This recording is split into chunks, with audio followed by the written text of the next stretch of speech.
Bonjour à tous, c'est JC.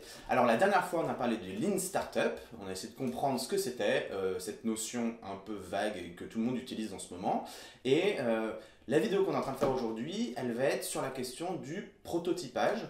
Donc comment, maintenant qu'on connaît cette notion du Lean Startup, on arrive au quotidien à l'utiliser dans le cadre de la conception par exemple d'un site internet. Donc on va voir ça là maintenant.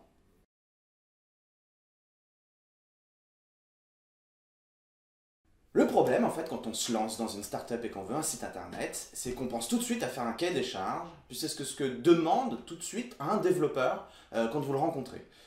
Et là, en fait, vous allez partir dans une voie qui n'est pas la bonne, parce que vous allez commencer à faire comme un grand groupe, qui a besoin d'un site et qui fait un cahier des charges, mais qui a les moyens, en fait, financiers pour le faire.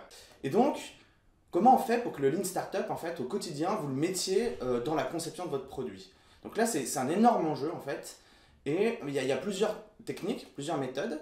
Il faut vous dire qu'en fait, il y a une philosophie à avoir tout au long du développement de son projet. C'est il ne faut jamais que vous soyez bloqué par le développeur quand vous voulez tester. Si vous découvrez un nouvel usage, vous discutez avec un de vos utilisateurs et il vous dit ce serait vraiment hyper important qu'en fait on comprenne mieux la page de descriptif du produit.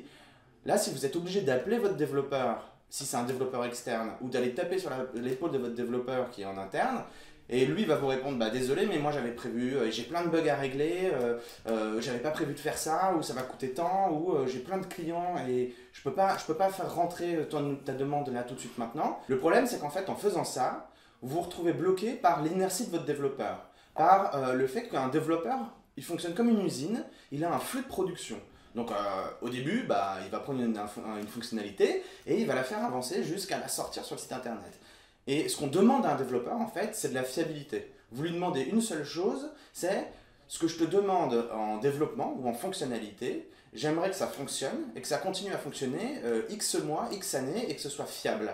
Et en fait, vous ne devez pas lui demander de la rapidité. Vous ne devez pas lui demander, par exemple, s'il te plaît, moi ce que je veux, c'est que tu me sortes telle nouvelle page pour demain. En fait, c'est mal utiliser les compétences d'un développeur. Ça, c'est les compétences qui sont liées au marketing, c'est-à-dire le fait de vouloir tester rapidement quelque chose auprès de sa cible et que ça fonctionne. Donc tout l'enjeu là, au quotidien, c'est de se dire comment je mets en place des stratégies pour tester des fonctionnalités auprès de ma cible sans avoir besoin de demander à mes développeurs. Donc là, il faut que vous trouviez un moyen de prototyper ou de tester. Et après, une fois que vous avez fait ça, une fois que vous avez des retours, des feedbacks de vos utilisateurs qui disent c'était vraiment hyper intéressant comme fonctionnalité, je pense que ça m'est utile, mais je comprends pas pourquoi c'est pas si propre, pourquoi ça bug un peu, vous lui dites pas de souci, c'était juste un test. Là, j'envoie ça à mon développeur et il l'inscrit dans le marbre. Et donc, ça veut dire que vous utilisez votre prototype comme cahier des charges vivant et fonctionnel pour un développeur.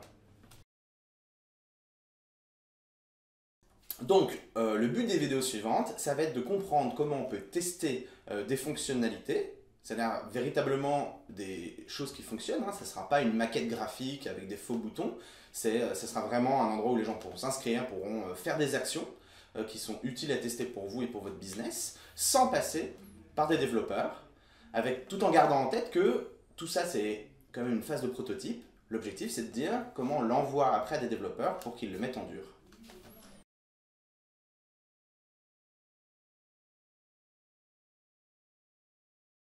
Donc le but de cette vidéo, c'est de comprendre comment on peut tester des fonctionnalités sans avoir besoin de faire appel à un développeur.